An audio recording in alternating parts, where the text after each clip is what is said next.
Hello friends, welcome to Shakti's Knowledge Hub. Myself, Dr. Shakti Suganya.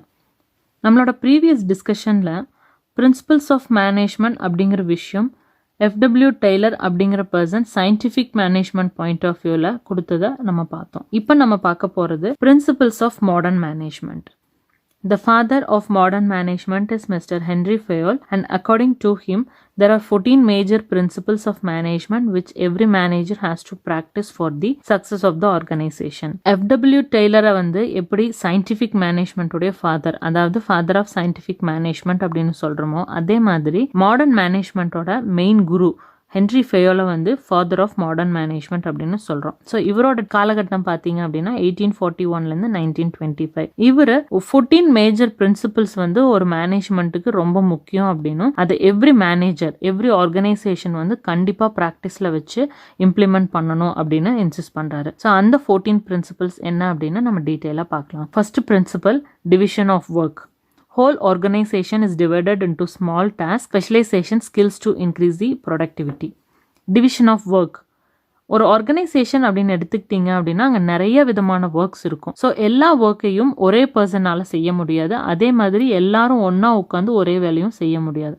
அதனால் என்ன பண்ணணும் அப்படின்னா அந்த ஒர்க், அதாவது அந்த டாஸ்க்கை வந்து டிவைட் பண்ணிக்கணும். எந்த டாஸ்க் வந்து எந்த பர்சன் செய்ய முடியும், எவ்வளோ பர்சன் செய்ய முடியும், அந்த மாதிரி. ஸோ அப்படி அவங்க ஸ்பிளிட் பண்ணிக்கும் போது அந்த ஸ்பெஷலைசேஷனையும் சரி அந்த ஸ்கில்லையும் சரி ப்ராப்பராக யூட்டிலைஸ் பண்ணுறது மூலமாக அவங்களால வந்து ப்ரொடக்டிவிட்டி வந்து இன்க்ரீஸ் பண்ண முடியுது. ஸோ டிவிஷன் ஆஃப் ஒர்க் அப்படிங்கிறது வந்து கண்டிப்பாக ஒரு முக்கியமான பிரின்சிபலாக இருக்கணும் எவ்ரி ஆர்கனைசேஷனில் அப்படின்னு சொல்கிறாங்க. Second principle, authority and responsibility.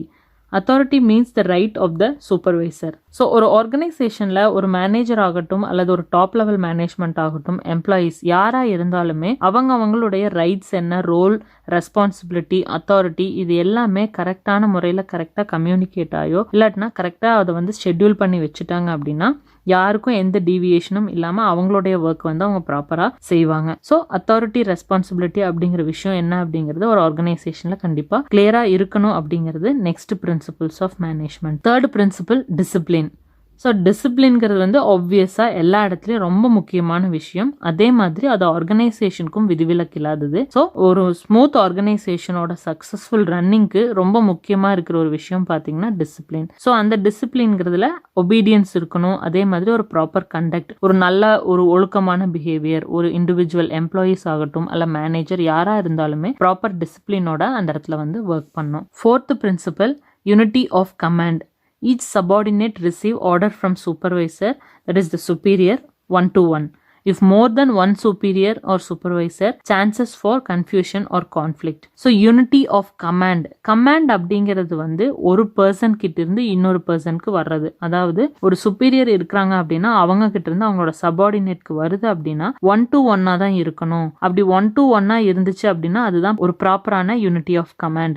இதுவே நிறைய சுப்பீரியர் இருக்காங்க அப்படின்னு வச்சுக்கோங்க, சுப்பீரியர் 1 2 3, அவங்க 3 பேர்கிட்ட இருந்தும் ஒரு சபார்டினேட்க்கு கமாண்டோ கம்யூனிகேஷனோ வருது அப்படின்னா யாரோட ஆர்டரை எடுத்துக்கிறது, யாரோட கமாண்டை வந்து நம்ம எடுத்துக்கணும், எந்த ஒர்க்கை பண்ணணும் அப்படின்னு கண்டிப்பா அந்த சபார்டினேட்க்கு வந்து கன்ஃபியூஷன் வரும். அதுதான் மல்டிப்ளிசிட்டி ஆஃப் கமாண்ட். ஸோ ஒரு ப்ராப்பர் யூனிட்டி ஆஃப் கமாண்ட் அப்படிங்கிறது வந்து ஒரு சுப்பீரியர் கிட்ட இருந்து ஒரு சபார்டினேட்க்கு வரணும், அதாவது 1 to 1. அந்த மாதிரி வந்துச்சு அப்படின்னா கன்ஃபியூஷன் கான்ஃபிளிக்ட் வந்து அரைஸ் ஆகாது. இதுவே இப்படி மல்டிபிளா வரும்போது கண்டிப்பா கன்ஃபியூஷன்ஸ் அண்ட் கான்ஃபிளிக்ட்டுக்கு சான்சஸ் இருக்கு. அடுத்த principle, unity of direction.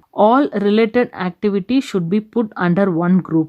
There should be one plan of action for them and they should be under the control of one manager. So unity of command அப்படிங்கிறது வந்து 1 to 1, ஒரு individual கிட்ட இருந்து இன்னொரு இண்டிவிஜுவலுக்கு வர்றது. இதுவே யூனிட்டி ஆஃப் டைரக்ஷன் அப்படின்னா அந்த வர்ற டைரக்ஷன் பார்த்தீங்க அப்படின்னா ஒரு பர்சன் கிட்ட இருந்து வருது, ஆனால் வந்து சேரக்கூடியது வந்து ஒரு குரூப்புக்கு, ஒரு இண்டிவிஜுவலாக இல்லாமல் நிறைய பர்சன்ஸ்க்கு. ஸோ இந்த டிஃப்ரென்ஸை இன்னும் கொஞ்சம் கிளியராக அண்டர்ஸ்டாண்ட் பண்ணிக்கிறதுக்காக ஒரு சின்ன பிக்டோரியல் ரெப்ரசன்டேஷன், அதே மாதிரி இந்த ரெண்டுக்கு உண்டான ஒரு டிஃப்ரென்ஸ். ஸோ அதை பார்க்கலாம். Unity of direction.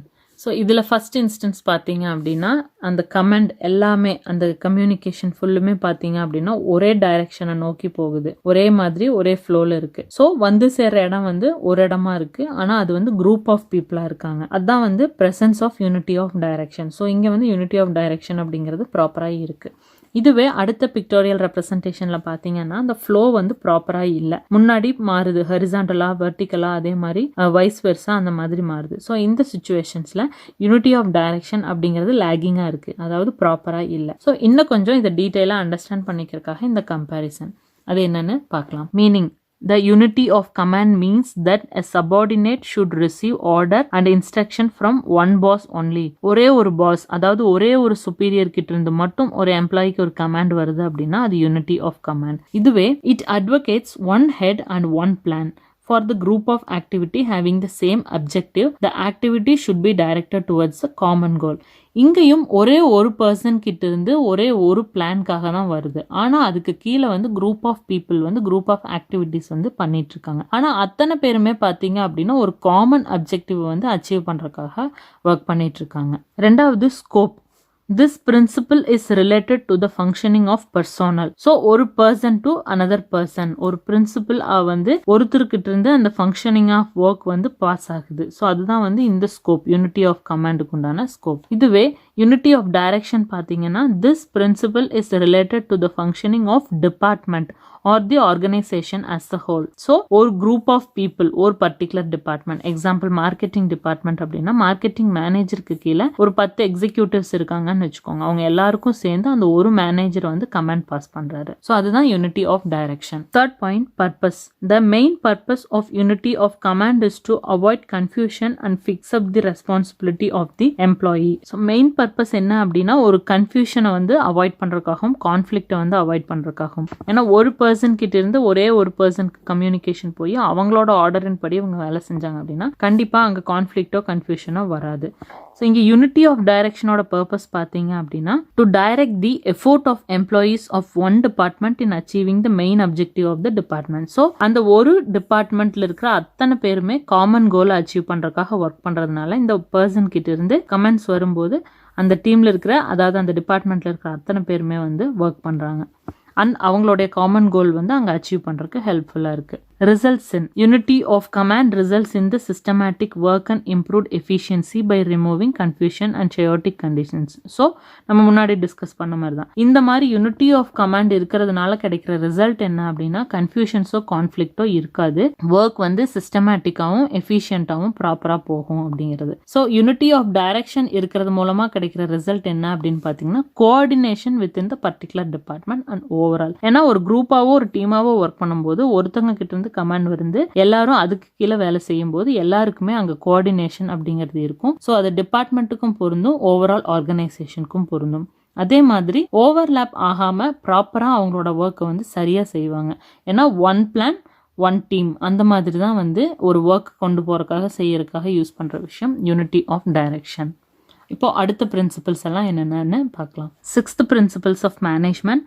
Subordination of individual interest to mutual interest. The management must put aside the personal consideration and put company objective firstly. Therefore, the interest of goals of the organization must prevail over the personal interest of individuals. ஒவ்வொருத்தருக்கும் தனிப்பட்ட முறையில் interest, கருத்து, ஏதாவது ஒரு விருப்பம் அந்த மாதிரியான விஷயங்கள் வந்து இருந்துகிட்டு தான் இருக்கும். ஆனால் ஒவ்வொரு இண்டிவிஜுவலுமே ஒன்ஸ் ஒரு ஆர்கனைசேஷனுக்குள்ள வந்துட்டாங்க அப்படின்னா அவங்க அத்தனை பேருமே ஒர்க் பண்றது வந்து ஒரு காமன் கோலை அச்சீவ் பண்றதுக்காக. ஸோ அந்த விஷயத்த வந்து கிளியரா மனசுக்குள்ள கொண்டு வந்துட்டு அந்த மாதிரி இன்சிஸ்ட் பண்ற மாதிரியான ஒர்க்கை வந்து ப்ராப்பரா செய்யணும். ஸோ அதுதான் subordination of individual interest to mutual interest. So ஒவ்வொருத்தருக்கும் டிஃபரன்ஸ் ஆஃப் ஒப்பீனியன் இருக்கலாம், இல்லைனா இன்ட்ரெஸ்ட் டிஃபரா இருக்கலாம், இல்லைன்னா வெவ்வேறு மாதிரியான யோசிக்கிறதோ, இல்லை ஒவ்வொருத்தருக்கும் ஒவ்வொரு இன்ட்ரெஸ்ட் கோல் அந்த மாதிரி எது வேணாலும் இருக்கலாம். ஆர்கனைசேஷன் வரும்போது ஆர்கனைசேஷனோட கோல் என்னவோ அதுக்காக தான் வந்து அவங்க ப்ராப்பரா ஒர்க் பண்ணணும். அடுத்த principle remuneration. Workers must be paid sufficiently as it is the chief motivation of employees and it greatly influences the productivity. Remuneration payable should be fair, reasonable and rewarding of efforts. Remuneration அதாவது payment, ஒரு வேஜஸாக இருக்கலாம், salary இருக்கலாம், அந்த மாதிரி ஏதோ ஒரு மோடில் ஒரு பேமெண்ட்காக தான் வந்து ஒவ்வொருத்தருமே வந்து ஒவ்வொரு ஒர்க்கை பண்ணுறாங்க. இதுவே பிஸ்னஸ் அப்படின்னா ப்ராஃபிட், ஒர்க்கர்ஸ் லேபர்ஸாக இருந்தாங்க அப்படின்னா வேஜஸ், இல்லாட்டி மேனேஜரல் கேட்டகரி பீப்புளாக இருந்தாங்க அப்படின்னா சேலரி. வேஜஸ்க்கும் சேலரிக்கும் நம்மளுக்கு டிஃப்ரென்ஸ் தெரியும் இல்லையா, அதுதான். ஸோ அந்த மாதிரி ஏதோ ஒரு சோர்ஸ் ஆஃப் இன்கம்காக தான் ஒவ்வொருத்தருமே வந்து ஒர்க் பண்ணுறாங்க. ஸோ செய்யற வேலைக்கு தகுந்த மாதிரி ஒரு பார்ஷியல் ட்ரீட்மெண்ட்டாக இல்லாமல் ஃபேராக ப்ராப்பராக எல்லாத்தையும் ஈக்குவலாக ட்ரீட்மெண்ட் பண்ணுற மாதிரியான சாட்டிஸ்ஃபைங்கான ரெம்யூனரேஷன் வந்து ஆர்கனைசேஷன் கொடுக்கணும். ஸோ இதுவும் ஒரு முக்கியமான principle. 8th principle, degree of centralisation. The amount of power with central management depends on company size. Centralization implies the concentration of decision making authority at the top management. Centralization அப்படிங்கிறது வந்து ஒரு control அல்லது ஒரு decision making power or authority அப்படிங்கிறது ஒரு individual கிட்ட மட்டும் இருக்கிறது. எக்ஸாம்பிளா பார்த்தீங்க அப்படின்னா டாப் லெவல் மேனேஜ்மெண்ட். ஒரு என்டையர் ஆர்கனைசேஷன்லையும் கம்ப்ளீட் கண்ட்ரோல் ஆகட்டும் அல்லது பவர் அத்தாரிட்டி எதுவுமே பார்த்தீங்க அப்படின்னா மேக்சிமமாக யாருக்கு இருக்கும் அப்படின்னா அது வந்து டாப் லெவல் மேனேஜ்மெண்ட். ஸோ அவங்க வந்து சென்ட்ரலைஸ்டா ஒருத்தங்க மட்டுமே எடுக்கிற டெசிஷனாக இருக்கும். அவங்களுக்கு கீழே யார் எத்தனை பேர் இருந்தாலுமே அந்த டெசிஷன் வந்து ஒருத்தங்க எடுக்கிற மாதிரி இருக்கும். இதுக்கு ஆப்போசிட்டான ஸ்டேஜ் பார்த்தீங்க அப்படின்னா டீசென்ட்ரலைசேஷன். ஸோ அதில் வந்து தனித்தனி டிபார்ட்மெண்ட்ஸ் இருக்காங்கன்னா அந்தந்த டிபார்ட்மெண்ட்டுக்கு தேவையான டெசிஷன்ஸ் வந்து அந்த டிபார்ட்மெண்ட்டுக்குள்ளே இருக்கிறவங்க வந்து எடுத்துக்குவாங்க. ஸோ அங்கே கம்ப்ளீட் பவர் அண்ட் அத்தாரிட்டி அவங்களுக்கே கொடுத்துருப்பாங்க. ஸோ அது வந்து டீசென்ட்ரலைசேஷன். இது எல்லாமே இன்னும் கொஞ்சம் தனியாக டீட்டெயிலாக நம்ம ஃபியூச்சர் டாபிக்ஸில் பார்க்கலாம். அடுத்த பிரின்சிபல், லைன் ஆஃப் அத்தாரிட்டி. அதாவது இதை ஸ்கேலர் செயின் அப்படின்னு சொல்லலாம். ஸோ இங்கே என்ன சொல்கிறது அப்படின்னா, this refers to the chain of superiors ranging from top management to the lowest rank. The principle suggest that there should be a clear line of authority from the top level to bottom linking all the managers at all level. So இங்கே வந்து line of authority அப்படிங்கிறது ஒரு top level மேனேஜ்மெண்ட்லேருந்து ஆரம்பித்து கடைநிலை ஊழியரான blue collar worker வரைக்கும் யாருக்கு கீழே யார் வர்றாங்க, எத்தனை பேர் வர்றாங்க அப்படிங்கிற ஒரு ஆர்கனைசேஷன் ஸ்ட்ரக்சரை வந்து, அதாவது அந்த லைன் ஆஃப் அத்தாரிட்டி அல்லது ஸ்கேலர் செயின்னு சொல்லக்கூடிய அந்த ஸ்ட்ரக்சரை வந்து இனிஷியல் ஸ்டேஜ்லேயே ப்ராப்பராக வந்து அவங்க டிசைன் பண்ணிக்கணும். அப்போ தான் டாப் லெவல் ஆரம்பித்து கடைசி வரைக்கும் யாருக்கு கீழே யார் வர்றாங்க, எவ்வளோ பேர் வர்றாங்க, யாருக்கு யார் வந்து கமெண்டபிளாக இருக்கணும் அப்படிங்கிற எல்லா விஷயமே தெரியும். ஸோ ஒன்ஸ் இந்த விஷயத்தில் வந்து அவங்க கிளியராக இருந்துட்டாங்க அப்படின்னா ஆர்கனைசேஷனில் வேறு எந்த மிஸ்லீடோ மிஸ்கம்யூனிகேஷனோ வர்றதுக்கு சான்சஸ் இல்லை. ஏன்னா இப்போ இந்த பர்சன் இருக்காங்க அப்படின்னா இவங்களோட இமீடியட் சுப்பீரியர் இவங்க அப்படின்னு அவங்களோட ஸ்கேலர் செயின் பார்த்தாவே தெரியும். அங்கே கான்ஃப்ளிக்ட்டுக்கோ கன்ஃபியூஷனுக்கோ சான்சஸ் இல்லை. அதனால லைன் ஆஃப் அத்தாரிட்டி வந்து ப்ராப்பராக வந்து டிசைன் பண்ணி ஸ்ட்ரக்சர் பண்ணிக்கணும். அதுவும் ஒரு முக்கியமான principles of management. Next principle, orders. Social order ensures the fluid operation of the company through authoritative procedure. ஒரு ப்ராப்பரான ப்ரொசீஜர் படி எந்த ஒரு ஒர்க்கையும் செய்யும் போது அதுக்கு வந்து ஏதாவது ஒரு ஆர்டர் ஒருத்தங்க கிட்ட இருந்து வரணும். ஸோ அது வந்து சோஷியல் ஆர்டர், மெட்டீரியல் ஆர்டர், அந்த மாதிரி எந்த ஆஸ்பெக்ட்ல வேணாலும் இருக்கலாம். அது வந்து ஒவ்வொரு ஆர்கனைசேஷனுக்கும் செட் ஆஃப் ரூல்ஸ் பிரின்சிபல்ஸ் அப்படின்னு இருந்துச்சு அப்படின்னா அதன்படி அந்த பேசிஸ்ல தான் வந்து அவங்க வந்து ஒர்க் பண்ணணும். யாரோ சொல்றாங்க, யாரோ செய்யறாங்க, யாருக்கு யார் வேணாலும் எந்த வேலை வேணாலும் செய்யலாம் அப்படிங்கிற மாதிரி இல்லாமல் ஒரு ஆர்டர் அல்லது அதே மாதிரி ஒரு பவர் அப்படின்னு வச்சுக்கலாம், இல்லை சீக்வன்ஸ் ஆஃப் ஒர்க், இந்த மாதிரி எல்லா ஆஸ்பெக்ட்லயுமே வந்து சரியான முறையில் வந்து ஒரு கம்யூனிகேஷன் இருக்கணும். Material orders ensures the safety and efficiency in the workplace.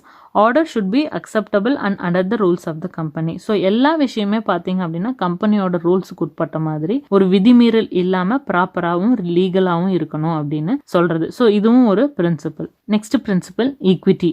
Employees must be treated kindly and justice must be enacted to ensure a just workplace. Managers should be fair and impartial when dealing with employees, giving equal attention towards all the employees. So equity, ஈக்குவலாக treat பண்ணுறது. ஒரு remuneration point of view discuss பண்ணும்போது எப்படி எல்லாருக்குமே ஒரு fair treatment அப்படிங்கிறது கொடுக்கணும் அப்படின்னு சொன்னோமோ அதே மாதிரி ஒரு ஆர்கனைசேஷனில் ஒர்க் பண்ணுற எல்லாத்தையுமே வந்து பார்ஷியாலிட்டி இல்லாமல் ஒரு இம்ப்ராப்பராக ட்ரீட் பண்ணாமல் ரொம்ப ஃபேராகவும் கைண்டாகவும் ட்ரீட் பண்ணும். ஸோ அப்படி நல்லா ட்ரீட் பண்ணும்போது அந்த எம்ப்ளாயீஸ்க்கே வந்து ஒரு மோட்டிவேட்டிங்காக ஃபீல் ஆகும். கண்டிப்பாக அவங்க வந்து அவங்களோட ஒர்க்கில் ப்ராப்பராக கான்சென்ட்ரேட் பண்ணுவாங்க. அந்த கான்சென்ட்ரேஷன் வந்து நல்ல ப்ரொடக்டிவிட்டி கொடுக்கும். ஆட்டோமேட்டிக்காக ஆர்கனைசேஷனோட அப்ஜெக்டிவும் வந்து அவங்களால அச்சீவ் பண்ண முடியும். ஸோ ஈக்விட்டி அப்படிங்கிறது வந்து கண்டிப்பாக ஆர்கனைசேஷனில் மெயின்டைன் பண்ணக்கூடிய ஒரு இம்பார்ட்டன்ட் பிரின்சிபலாக இருக்கணும். அடுத்த principle, stability of tenure of personnel. It is the principle stating that in order for an organisation to run smoothly, personnel especially the managerial personnel must not frequently enter and exit the organization.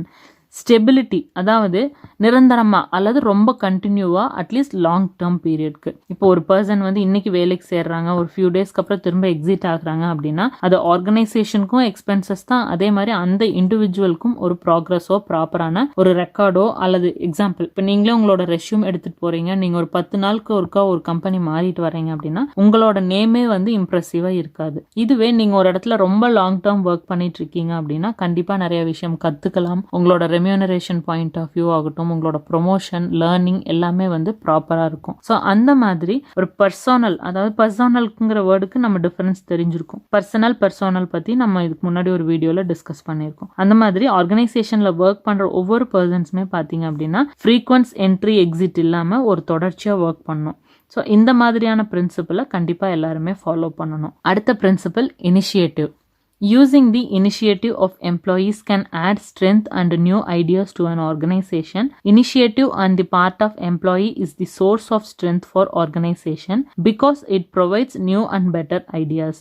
Employees likely to take greater interest in the functioning of the organization. Initiative ஒரு represent பண்ணி வர்றது, ஏதாவது ஒரு ஒர்க்கோ இல்லாட்டினா ஒரு ஐடியாவோ discuss பண்ணிட்டு இருந்தாங்க அப்படின்னா மற்றவங்க செய்வாங்க அப்படின்னு இல்லாமல் நமக்கு தெரிஞ்சிருந்துச்சு அப்படின்னா நம்மளும் இனிஷியேட் பண்ணி நம்மளோட ஐடியாஸ், சஜஷன்ஸ் அண்ட் ஒப்பீனியன் வந்து சொல்கிறது. ஒரு எம்ப்ளாயியாக இருக்கும்போது எப்படி ஒரு மேனேஜ்மெண்ட் அவங்களோட டெசிஷன் மேக்கிங்கில் வந்து எம்ப்ளாயீஸ்க்கு சான்சஸ் கொடுக்குறாங்களோ அதே மாதிரி ஒரு எவ்ரி எம்ப்ளாயீஸும் அவங்களுக்குன்னு ஏதாவது ஒரு ஐடியாவோ இல்லாட்டி ஏதாவது ஒரு இன்ஃபர்மேஷன்ஸோ சொல்லணும் அல்லது தெரியும் அப்படின்னா முன் வந்து அவங்களோட கருத்துக்களை வந்து பகிர்ந்துக்கணும். அப்போதான் அது ஆர்கனைசேஷனுக்கும் பெனிஃபிஷியலாக இருக்கும், அந்த இண்டிவிஜுவலுக்கும் அந்த பார்ட்டிசிபேஷன் மூலமாக ஒரு நியூ இன்புட் கொடுத்ததுக்கு ஒரு வாய்ப்பாகவும் இருக்கும். ஸோ இந்த மாதிரி பண்ணும்போது ஒருத்தருக்கு ஒருத்தர் இன்ட்ரெஸ்டாகவும் ஒர்க் பண்ணுவாங்க, ஆர்கனைசேஷனுக்கும் பெனிஃபிஷியலாக இருக்கும். ஸோ இனிஷியேட்டிவ்னஸ் அப்படிங்கிறதும் கண்டிப்பாக ஒரு பிரின்சிபலாக இருக்கணும். அடுத்தது last principles of management.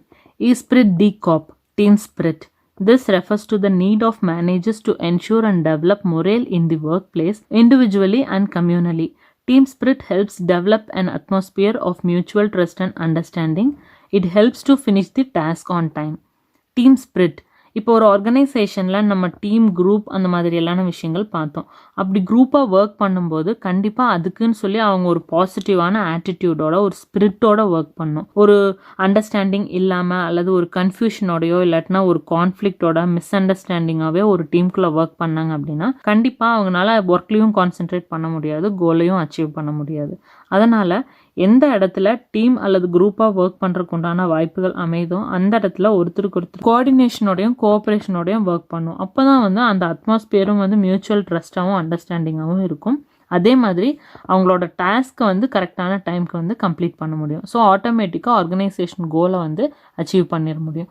So இதுதான் 14 இம்பார்ட்டன்ட் பிரின்சிபிள்ஸ் ஒரு மேனேஜ்மெண்ட்குள்ளே இருக்கணும் அப்படின்னும் அதை ப்ராப்பராக ஃபாலோ பண்ணணும், மேண்டேட்ரியாக ஃபாலோ பண்ணக்கூடிய பிரின்சிபிள்ஸ் அப்படின்னு ஹென்ரி ஃபெயோல் பாயிண்ட் ஆஃப் வியூலேருந்து சொல்லக்கூடிய modern principles of management. Okay friends, இதோட நம்மளோட இன்னைக்கு டிஸ்கஷன் ஆன modern principles of management by Henri Fayol complete ஆகுது. மீண்டும் அடுத்த ஒரு இம்பார்ட்டண்ட்டான வீடியோவில் மீட் பண்ணலாம். சக்திஸ் நாலேஜ் ஹப் இதுதான் ஃபர்ஸ்ட் டைம் பார்க்குறீங்க அப்படின்னா சப்ஸ்கிரைப் பண்ணிவிட்டு நோட்டிஃபிகேஷனுக்காக பெல் ஐக்கானையும் ப்ரெஸ் பண்ணுங்கள், லைக் பண்ணுங்கள், தேவைப்படுறவங்களுக்கு ஷேர் பண்ணுங்கள். அதே மாதிரி உங்களோட ரெக்குயர்மெண்ட்ஸ் ஏதாவது இருந்துச்சுனாலோ, டவுட்ஸ், கிளாரிஃபிகேஷன்ஸ் இருந்துச்சு அப்படின்னா கமெண்ட் பாக்ஸ்லேயும் அபவுட் பேஜில் கொடுத்துருக்குற மெயில் ஐடி மூலமாக எங்களுக்கு தெரியப்படுத்துங்க. நாங்கள் இம்மீடியட்டாக அதுக்குண்டான சொல்யூஷன்ஸ் கொடுக்குறோம். தேங்க்யூ ஆல் ஃபார் வாட்சிங். Have a good day. By.